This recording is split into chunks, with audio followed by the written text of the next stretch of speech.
Hello and welcome to my house again for another video chat together. Today I'd like to talk about what I have come to refer to as COUS-COUS people. COUS-COUS is an abbreviation that stands for Center of the Universe Syndrome. These are people who believe that they are the only people who matter in the universe and that everyone else should, and of a right, revolve around them. This particular attitude is inherently selfish, self-serving, and self-aggrandizing, and is contrary to civil society as well as to the dogma that many of the people who practice it actually profess. Essentially, when someone acts like a COUS-COUS person, what they're telling you is that the things they espouse and the things that they verbally claim to believe is not true, and that they perhaps are the only God that they worship, and that any God they profess to worship is expressed only to convince you. The problem with Center of the Universe syndrome is that there is no virtue in it at all. Not necessarily because the ideals they advocate are wrong, but because of how they propose to reach those ideas. What COUS-COUS people frequently do is they impose their will and their ideas on others, ergo robbing the actor of the opportunity to choose to be virtuous and exercise charity on his own, meaning there is no virtue for the beneficiary to receive in order to prosper from the action forced upon them by the COUS-COUS person. So I call them COUS-COUS people because Center of the Universe Syndrome, C-O-U-S, is also the way couscous is spelled. And I have found that there's irrelevance in this. There are people who believe in certain things who are COUS-COUS people. The second thing, which I've already mentioned, is people who act like they are the center of the universe and that everyone else around them doesn't matter. And then finally, how their decisions relegate everyone else to some sort of subservient or diminutive position, ergo robbing other people of opportunities in an attempt to aggrandize themselves. These attitudes are built essentially on envy, on the one hand, where people who don't have things act in a way to equalize or set things right because other people don't deserve it, or that someone they propose to injure has it coming, and it is unfitting of a civilized people. The second way in which it comes out is because of pride, that there are people who believe themselves to be better based on whatever their particular circumstances are, and that everyone else is somehow gutter trash, pond scum, and that they use it to justify their treatment of those people, either because they're getting even with them or because they're walking on them in order to advance themselves. So let's discuss these principles individually. So the first case, we have people who preach that their way is the only way and desire to enforce it on others. Ergo, the term couscous. So couscous is a grain, I think. I've only had it once. It's uninspiring. But I have discovered that the people who believe this particular grain to be a godsend and the greatest thing since sliced bread are people who consider that their way is the only way we ought to live. It goes beyond people who eat this particular grain, but everyone I've ever met who lauds and applauds and advocates for this particular grain or diet that contains this grain ends up being a couscous person, ergo the name. It includes people like vegans, vegetarians, people who are yoga aficionados, people who practice Reiki healing or essential oils. And these are people who will go out and tell you that their thing is the thing at the exclusion of everything else. So vegans, for example, will go around and tell you that meat is murder without regard for the fact that vegetables are also alive when they eat them. People who practice Reiki healing believe that doctors are evil, that modern medicine, that modern doctors are out there actually killing people, and that pharmaceutical companies are actually intentionally trying to kill their patients, which of course makes no sense, because a doctor or a pharmaceutical company wants you to be dependent on them as much as possible so they can milk you for money. So it's sort of self-defeating, their particular partisanship, but they preach it anyway. these are people who eschew the normal and say that this reductio ad absurdum is the only thing that ought to be, notwithstanding of the fact that there are actually scriptures that say that it's Paul who preached, I think it's in 1 Timothy or 2 Timothy, where he wrote to Timothy and said, in the last days, one of the signs will be people who forbid to eat meat and forbid to marry, and those are ways in which we can tell that they are corrupt and that they are misguided, and ergo eschew them. People who fall into COUS-COUS people, not everyone who does these things is a COUS-COUS person. What I'm talking about is the fanatic, the zealot, who preaches it at the exclusion of everything else. Those particular members of any of these particular special interest groups never consider the fact that they might be wrong. It's a pseudoscience that borders on religion, where they worship the doctrine and they ignore anything exculpatory, anything exclusionary, anything duplicitous whatsoever, because they are transfixed and fixated on the fact that what they believe is the only truth that exists. It's actually contrary to the religions that they espouse, because you can't actually be a Christian and do these things. As aforementioned, Paul specifically decries some of the actual rhetoric of veganism, and we have been taught that God has provided everything for the benefit of man, so maybe oils work, maybe Reiki works, maybe yoga works, but that doesn't mean that we should only do those things and eschew medicine. Anyone who says that says that, in essence, that God giving us the tools and the knowledge to do medicine, that somehow God is out to kill us by giving us these things. So it's counterintuitive, and it sets up a religious adherence to their particular proclivities. Number two, we find people who are COUS-COUS people who act as if they were the only star in the universe, and that by definition everything else ought to revolve around them. And you've seen this all your life. People who cut you off in traffic, people who insert themselves in front of you in the line. Some of this is cultural, but there are people who believe they are too important to wait, and that their thing is the only thing that matters. This is a normal human condition. That's why this is the second point, because most people who do this are not COUS-COUS people. They're just simply unaware of you because they don't know you. For example, about a week ago, I was walking home from the grocery store, and this car behind me starts honking at me, and I turn around, and I'm like, what do you want? And it actually turns out it's a woman from church who likes me, and she was just trying to say hi. I didn't know that because I don't know her car, and we are not exactly friendly. I mean, she respects me and such, but the decision that she made to get my attention was something that actually agitated me. And once I knew it, then it was not quite as arduous and intrusive. The COUS-COUS people, generally speaking, are people who are willing to do whatever it takes to put themselves in the front. They will hurt you, they will dig pits for you, they will lie about you, they will cut you off, and then they'll flip you the bird. They'll cut you off in traffic and then give you an inappropriate gesture as if you were doing something wrong, whereas they've broken the law. Because the laws, laws only apply to little people, said Hillary Clinton. You can look that up. The second type of COUS-COUS people who believe that in Center of the Universe syndrome are the attention whores of this world.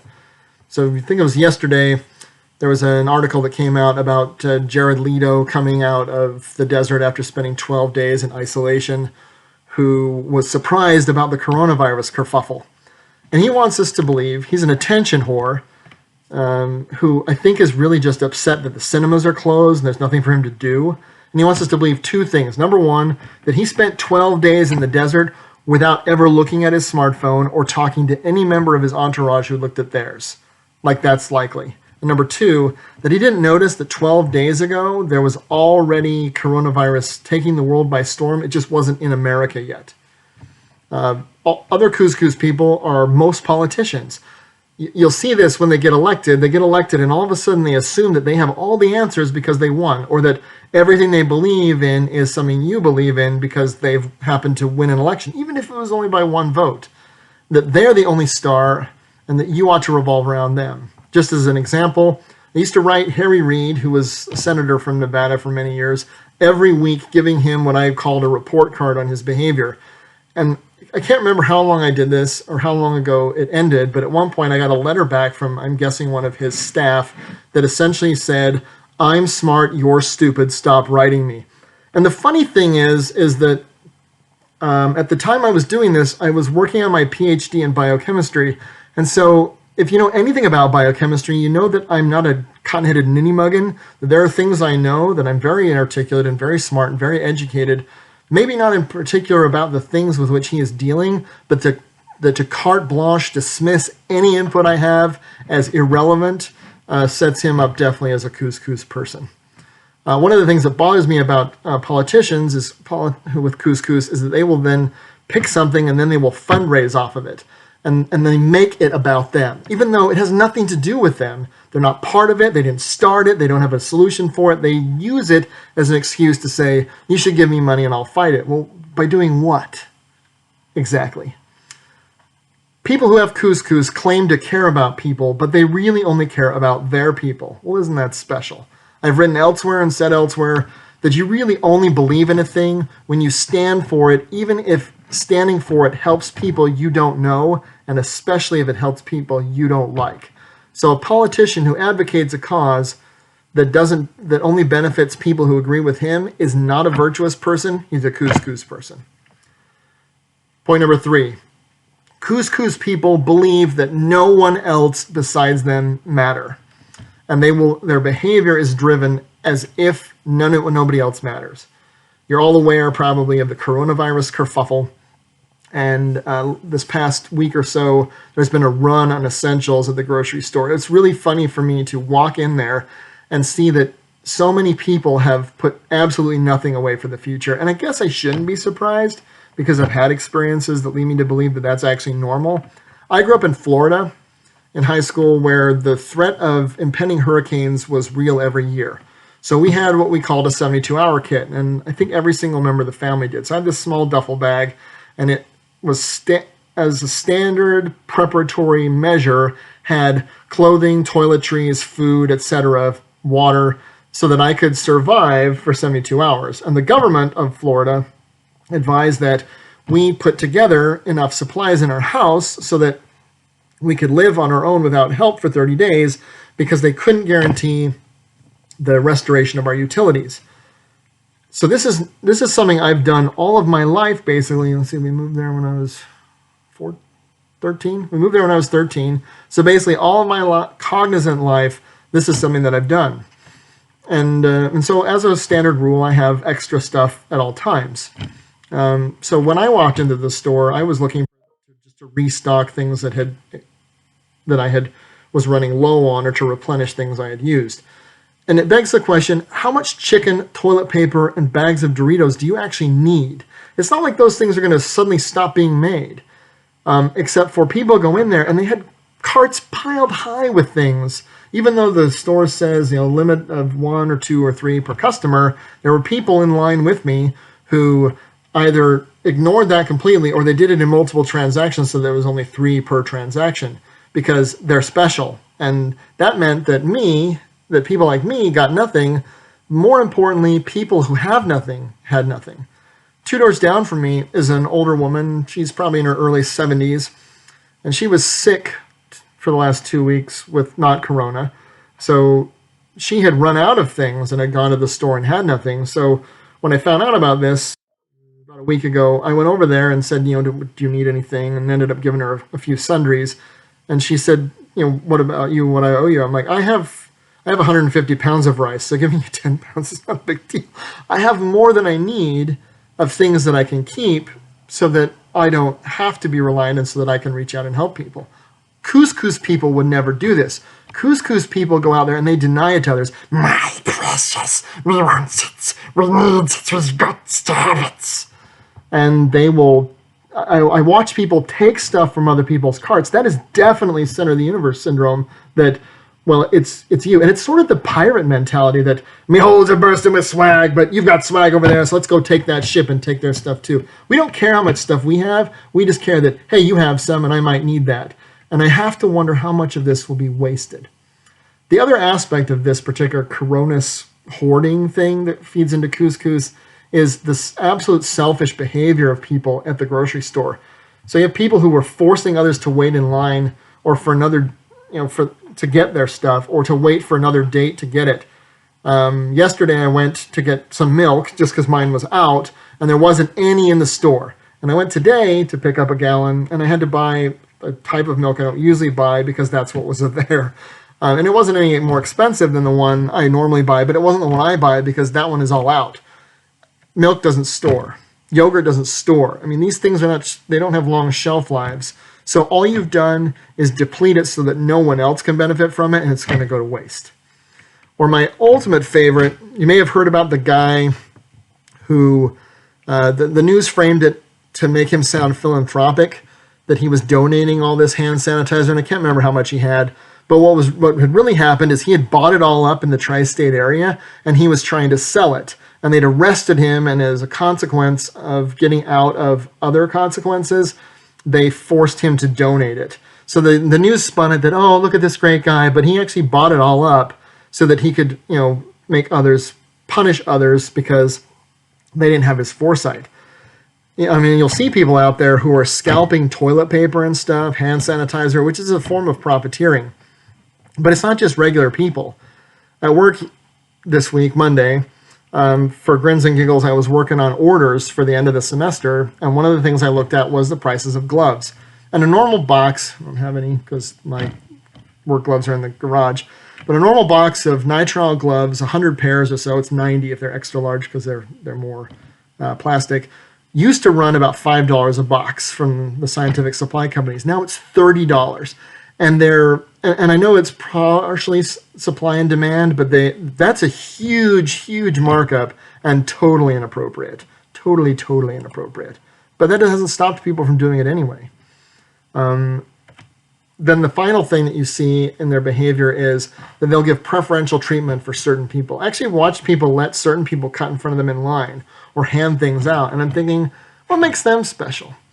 And it's really because a COUS-COUS person doesn't care about people, they care about their people. And so their people matter, but you don't. I know the woman 2 doors down, but we're not like super, buddy-buddy or anything. But if my neighbor on this side between us needed something, I'd help out. I offered it to the secretary in the department. I mentioned it to a professor. And if I had something and you needed it, I would, I can go without for a little while. It's not like I don't have food stored up for winter. Toilet paper, I'm probably not likely to donate because I don't have a crap ton of that, so pardon the pun, pardon the allusion there, stored up to where I feel like I can part with that because I'm sort of partial to my brand and I don't know when it will be available again. But I even went looking we have a couple of homeless students, I think I've written about that on my blog before, and I went looking for one today, hoping to run into her because she was asleep yesterday when I saw her, but I think she's already left campus because they've closed it down. And so there's nothing I can do to help her. But I would have because I'm not a COUS-COUS person. Plus, I don't like COUS-COUS anyway.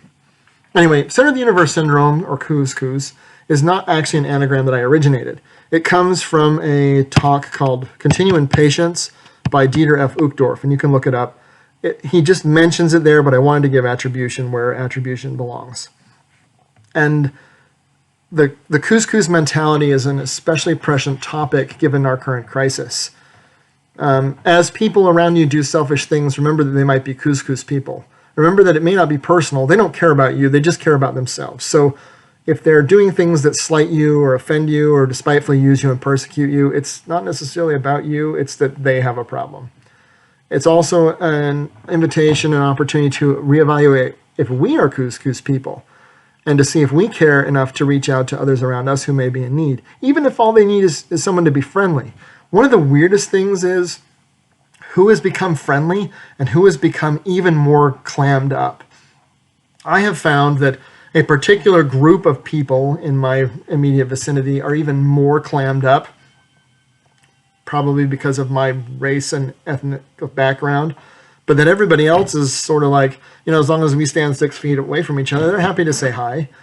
And I think some of them are actually surprised that I'm greeting them based on their reactions. Thirdly, we can realize that the troubles of our times are not specifically directed at us. And this is not to minimize your suffering if you're suffering, but to bring to light the notion that what you suffer is actually shared by others. And that if you can help them to suffer less, that will ease your burdens. First of all, because it eases the overall burden of everyone if we help other people make their plight better. And by extension, ease your own, because there's a psychological, psychosomatic effect that benefits us when we do something nice for someone else, especially if we don't know them, and especially if we don't like them. And finally, an invitation to practice what we preach, to live the Christian edict, to love our neighbors as ourselves, and in doing so, love the Father whose children they are. I'm not saying that coronavirus is a blessing from God. I think that it's an invitation and an opportunity for us to evaluate who we are, what we believe, and what kind of people we want to be. Do we want to be the center of the universe, or do we want to serve the center of the universe and be able to revolve around that which is good and light? Food for thought, thoughts and comments below. I welcome your feedback, I guess, on this one. I don't usually say that, but if you're struggling, if you're concerned, my peace I give unto you. Somewhere there will be someone who is near you who isn't COUS-COUS, and if you ask God for his help, I promise by the authority that is mine as one of his disciples that you will find a way to get what you actually need, and that he will take care of those who call on him to be their God. Godspeed, good luck, and take care of yourselves and each other. Ciao.